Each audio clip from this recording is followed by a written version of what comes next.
మధ్య కాలంలో ప్రతి పథకానికి బయోమెట్రిక్ తప్పనిసరి అయింది. ప్రభుత్వం అమలుపరుస్తున్న ఎన్నో పథకాలు పక్కదోవ పట్టకుండా సరైన లబ్ధిదారులకు చేరే విధంగా బయోమెట్రిక్ సిస్టమ్ ఏర్పాటు చేస్తారు. ఇది రెండు రకాలుగా ఉంటుంది. వేలిముద్ర, ఫేస్ రీడింగ్. చాలా వరకు ఆధార్తో అనుసంధానమై ఉంటుంది. బయోమెట్రిక్ ప్రభుత్వ, ప్రైవేటు రంగాల్లో ఉపయోగిస్తూ ఉంటారు. దేశంలో గ్రామీణ, పట్టణాల్లో గ్యాస్ వాడకం పెరిగిపోయింది. ఉజ్వల స్కీమ్ కింద కనెక్షన్స్ పొందిన వారికి గ్యాస్ సబ్సిడీలు వస్తున్నాయని ప్రభుత్వం పేర్కొన్న విషయం తెలిసిందే. ఈ పథకం ద్వారా లబ్ధిదారులకు 200 రూపాయల వరకు సబ్సిడీ వస్తుంది.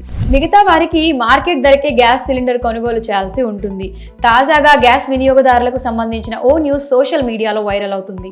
ఈ నెలాఖరులోగా గ్యాస్ వినియోగదారులు బయోమెట్రిక్ అప్డేట్స్ చేసుకోవాలట. ఇటీవల బయోమెట్రిక్ అప్డేట్ చేసేందుకు గ్యాస్ ఏజెన్సీ వద్దకు వెళ్లాలని వినిపించినా ప్రస్తుతం గ్యాస్ సిలిండరీ చేసేవారి కస్టమర్ల నుంచి బయోమెట్రిక్ అప్డేట్స్ చేస్తున్నట్లు తెలుస్తోంది. ఇందుకోసం గ్యాస్ డెలివరీ చేసే వారి వద్ద ఓ ప్రత్యేక యాప్ ఉంటుంది. దాని ద్వారా వేలిముద్ర లేదా ఫేస్ స్కాన్ చేస్తారు. ఒకవేళ గ్యాస్ డెలివరీ చేసేవారు రాకుంటే ఏజెన్సీ షాపులకు వెళ్ళైనా అప్డేట్ చేయించుకోవాలని అంటున్నారు. ఒకవేళ అప్డేట్ చేయని ఎడల సబ్సిడీ లభించదని అంటున్నారు. ఇప్పటి వరకు కొంతమంది వినియోగదారులు బయోమెట్రిక్ అప్డేట్ గురించి సమాచారం లేదని అంటున్నారు. ఇక గ్యాస్ నిబంధనల విషయంలో గ్యాస్ డీలర్లకు కూడా గందరగోళంగా ఉంది. డిసెంబర్ 31లోగా గ్యాస్ సబ్సిడీదారులు తప్పకుండా వేలిముద్ర కానీ ఫేస్ స్కాన్ చేయడం కానీ తప్పకుండా అప్డేట్ చేయాలని సోషల్ మీడియాలో వార్తలు వస్తున్నాయి. కొత్త ఏడాది 1వ తేదీ నుంచి కొన్ని నిబంధనల్లో మార్పులు వస్తుంటాయి.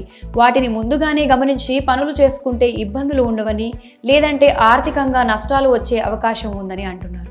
గ్యాస్ వినియోగదారులు బయోమెట్రిక్ అప్డేట్స్ విషయం సాధ్యమైనంత వరకు ఎక్కువగా ప్రచారం జరగాలని కోరుకుంటున్నారు. మరి ఈ విషయంపై మీ అభిప్రాయాన్ని కమెంట్ సెక్షన్లో కమెంట్ చేయండి.